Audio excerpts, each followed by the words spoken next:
कुछ ऐसी मिस्टेक्स जो लोग वर्कआउट के दौरान कर देते हैं, कुछ ऐसी जरूरी चीजें जो लोग वर्कआउट के दौरान ध्यान नहीं रखते।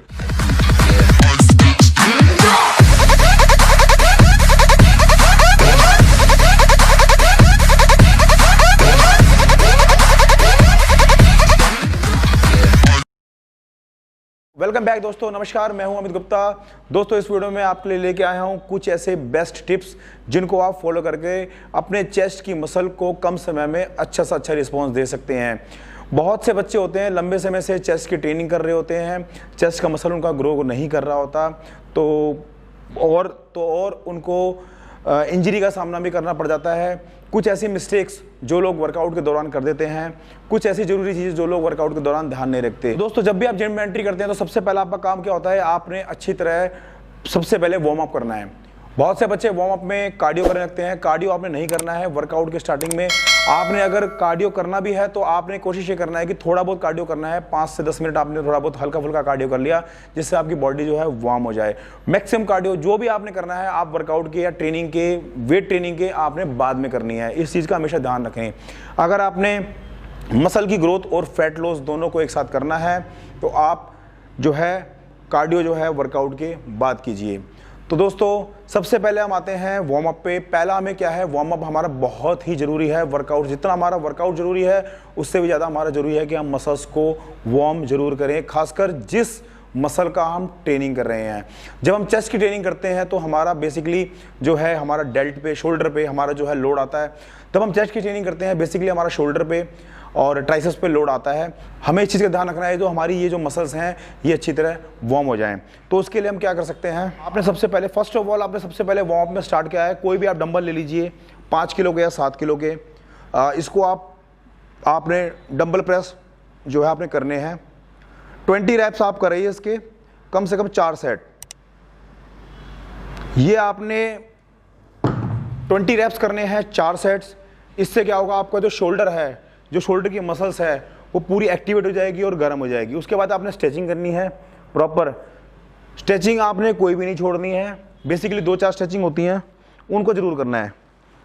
ये आपने 3 से 4 बार इसको आप रिपीट करना है जिससे आपकी मसल्स जो है एक्टिवेट हो जाएगी और ट्रेनिंग के लिए तैयार हो जाएगी। डंबल से आप इस तरह से 20-20 के 4 सेट करने के बाद आप वार्म अप में चिनअप्स भी कर सकते हैं और पुशअप्स भी कर सकते हैं। इसके आप चिनअप्स के जैसे आपने 15-20 जितने आपसे निकलते हैं, 10, 15, 20 या स्टार्टिंग में नहीं भी निकलते, 2-3 निकलते हैं, आप कोशिश कीजिए सपोर्ट लेके कीजिए जिससे कि आप अगर करना स्टार्ट करेंगे आपकी मसल्स की स्ट्रेंथ बनेगी। और जैसे मसल्स की जैसे स्ट्रेंथ बढ़ती जाएगी वो आपको वेट लिफ्टिंग, जब भी आप बेंच की ट्रेनिंग करेंगे या कोई भी ट्रेनिंग करेंगे उसमें आपको सपोर्ट करेंगे। जरूरी नहीं होता कि जब आप चेस्ट की ट्रेनिंग कर रहे हैं तो चेस्ट की मसल ही सिर्फ काम कर रही है, साथ में सेकेंडरी मसल्स भी काम करती है, लाइक ट्राइसेप्स हो गया, और जो बैक की जो है शोल्डर की मसल्स हैं ये भी काम करती हैं, बैक की मसल्स भी जो है इसमें काम करती हैं। तो चिनअप्स आप जरूर कीजिए। चिनअप्स करने से आपके जो है ओवरऑल मसल की जो है पकड़ अच्छी बनती है जिससे आपको वेट ट्रेनिंग करने में जो है बहुत हेल्प करती है। जब तक आप वेट अच्छा नहीं मारेंगे तब तक आपकी मसल ग्रोथ की प्रोसेस नहीं होगी। और वेट हैवी इतना मारना है जितना कि जरूरी है। तो हमारा फर्स्ट पॉइंट है, मैं आपको ट्रेनिंग करके बताऊंगा कि किस तरह से करनी है, इसमें आपको किन बातों को ध्यान रखना है। तो पहली चीज़ है, जब भी आप बेंच प्रेस करते हैं तो उसमें सबसे पहले आपने ये ध्यान रखा है कि आपको पोजीशन क्या रखनी है चेस्ट की। दोस्तों फर्स्ट पार्ट है हमारा मसल एंड माइंड कनेक्शन। जब भी हम कोई ट्रेनिंग करते हैं, जैसे कि हमने चेस्ट की ट्रेनिंग करी, तो हमारा जो है चेस्ट का मसल जो है प्राइमरी स्टेज पे वर्क करता है, सेकेंडरी में हमारा ट्राइसेप्स और अदर मसल पार्ट जो है वर्क करते हैं। मेन जो वर्क करता है वो है हमारा माइंड। हमने माइंड से ये सेट कर लेना है कि हमने चेस्ट की ट्रेनिंग करानी है, ना कि शोल्डर की ट्रेनिंग करानी है, ना कि ट्राइसेप्स की ट्रेनिंग करानी है। तो आपने इसमें करना क्या है, फर्स्ट पार्ट के अंदर आता है हमारा बेंच प्रेस की। अगर हम जो वर्कआउट करते हैं इसमें हमने पोजीशन क्या रखनी है, आपने इसमें रखनी क्या है पोजीशन, हल्का सा लोअर बैक को उठा के रखना है। बहुत से लोग इसे चिपका के रखते हैं लोअर बैक को, और बहुत से लोग करते क्या है, इसमें बैक को जो ऐसे उठ के देखते रहते हैं इधर उधर, हाँ भाई वेट लग रहा है कि नहीं लग रहा है।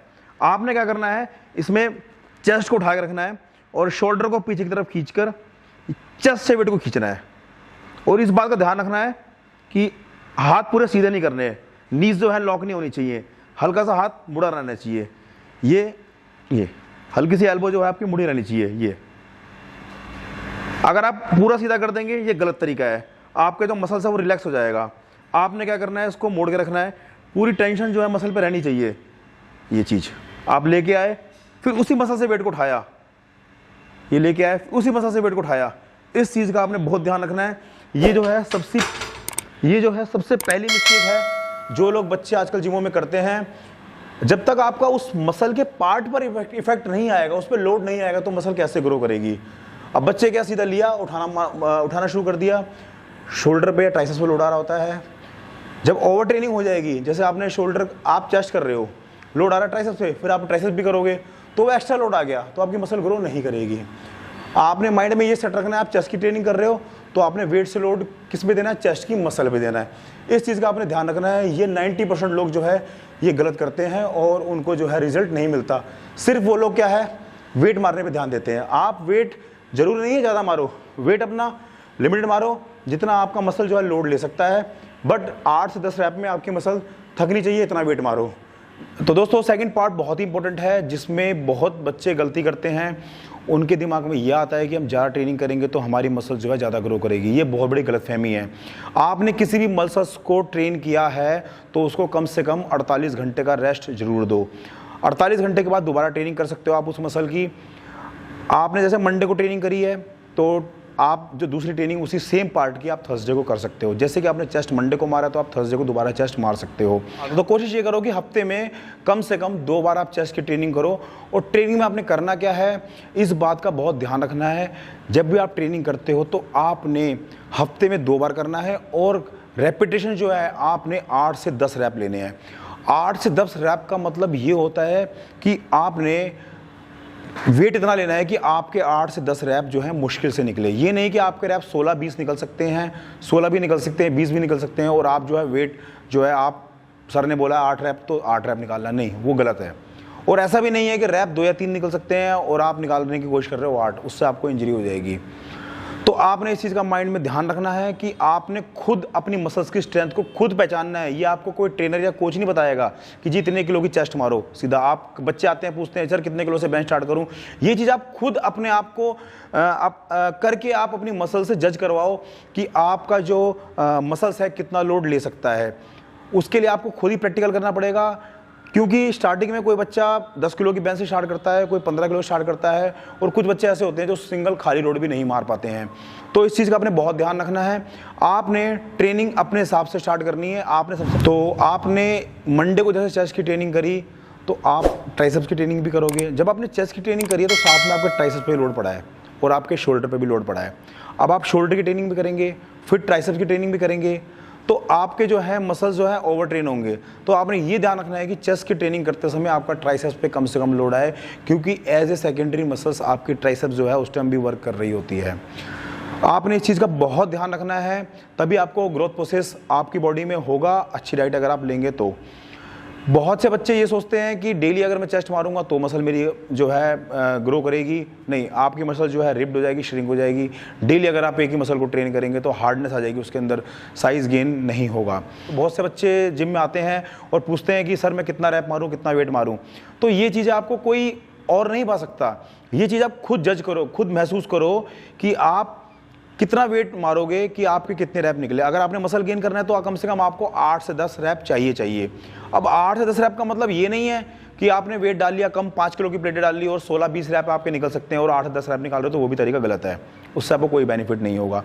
दूसरा, अब आपको 8 से 10 रैप बताए हुए हैं तो आप डाल लो 25-25 किलो की प्लेट जिसमें आपके 2 या 3 रैप भी ना निकले, तो वो भी तरीका गलत है। आपको इतना इस चीज़ का ध्यान रखना है कि आपने इतना वेट उठाना है जितने में आपका 8 से 10 रेपिटेशंस में आपकी जो मसल जो है फेल हो जाए। 8 से 10 रेपिटेशन में आपकी मसल फेल हो जानी चाहिए, तो उसका मतलब कि आपने परफेक्ट वेट ले रखा है। अगर सपोज करो फिर वो थोड़े समय के बाद वो जो है रेपिटेशन जो है 12 से 14 बढ़ जाते हैं, तो आप उसमें 2.5 किलो की प्लेट बढ़ाओ, फिर आप महसूस करो, फिर आप वापस 8 रैप पे आ जाओगे। फिर जब 8 रैप पे आ गए तो फिर उसी वेट को कांस्टेंट रखो आप, फिर उस पर आप आने की कोशिश करो 10 रैप पे, 12 रैप पे, 14 रैप पे जब आप आओगे तो ये एक बेस्ट तरीका है आपकी मसल की स्ट्रेंथ को बढ़ाने का और आपकी मसल की ग्रोथ को करने का। तो थर्ड पॉइंट में हम एक मिस्टेक की बात करेंगे जो कि बच्चे नॉर्मल करते हैं। जैसा कि मैंने आपको अभी पहले ही बताया हुआ है कि जब आपको अगर मसल ग्रोथ करनी है तो आपको हैवी वेट मारना पड़ेगा और इतना हैवी वेट होना चाहिए आपके 8 से 10 रैप निकलें, आराम से निकल जाएं 8 से 10 रैप। तो उसके लिए आपको क्या है, 10 रैप 11 रैप 12 रैप आप फेलियर तक जाने की कोशिश कीजिए। उसके लिए आपको पीछे कोई ना कोई आपका पार्टनर या ट्रेनर जो है खड़ा रहना चाहिए। अगर सपोज वो वेट आपसे नहीं उठ पाया तो आपको कहीं ना कहीं इंजरी हो सकती है, शोल्डर में इंजरी हो सकती है, और ये इंजरी माइनर भी हो सकती है और मेजर भी हो सकती है। होता क्या है, जब माइनर इंजरी होती है तो हमें लगता है कि थोड़ा बहुत मसल वगैरह पुल हो गई होगी या थोड़ा सा टिश्यूज़ में कोई ना कोई जो है डैमेज हो गया होगा, तो हम उसको इग्नोर कर देते हैं। अब हमने क्या है, अगले दिन सपोज करो ट्राइसेप्स करनी है या बाइसेप्स करनी है या बैक करना है या शोल्डर करना है, तो हमारा सब में जो है हमारा शोल्डर इन्वॉल्व होता है। तो हमें इस चीज़ का बहुत ध्यान रखना है। अगर हमारे को माइनर इंजरी कहीं भी महसूस होती है तो उसका आप फटाफट ट्रीटमेंट कीजिए, लाइक आइसिंग हो गया, या उसको ट्रीट कीजिए, उस इंजरी को हील कीजिए। अदरवाइज़ वो माइनर इंजरी मेजर इंजरी में कन्वर्ट हो जाएगी और आपको लॉन्ग टाइम जो है रेस्ट करना पड़ सकता है। शोल्डर की इंजरी आम है, लगभग मेरे हिसाब से 100 में से 80 लोगों को शोल्डर इंजरी कभी ना कभी होती होगी। और वो यही रीज़न है कि इंजरी, शोल्डर इंजरी इसलिए होती है क्योंकि हम जितने भी वेट, लेग्स को छोड़कर हम जो भी ट्रेनिंग करते हैं सब में हमारा शोल्डर इन्वॉल्व होता है, और हम शोल्डर को ही ट्रेनिंग से पहले वार्म नहीं करते हैं।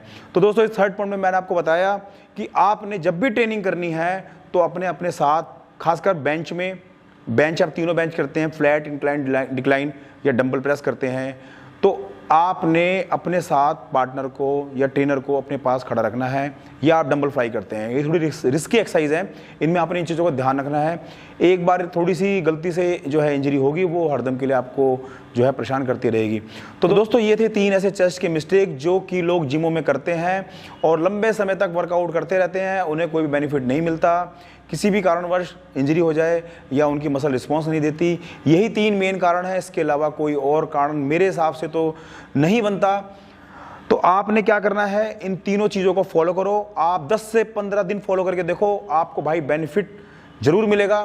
तो दोस्तों कैसी लगी आपको मेरी वीडियो, उम्मीद करता हूँ पसंद आई होगी। ऐसी बढ़िया बढ़िया वीडियो मैं अब आपके लिए कंटिन्यूसली डालता रहूँगा। और मेरी वीडियो अगर आपको पसंद आए तो लाइक जरूर कीजिएगा और मेरे चैनल को सब्सक्राइब जरूर कर देना जिन्होंने नहीं किया, और बेल आइकन दबाना ना भूलें, जिससे कि मेरी अपकमिंग वीडियो की नोटिफिकेशन जो है आपके पास आती रहे। ठीक है दोस्तों, फिर मिलेंगे जल्दी। Good bye.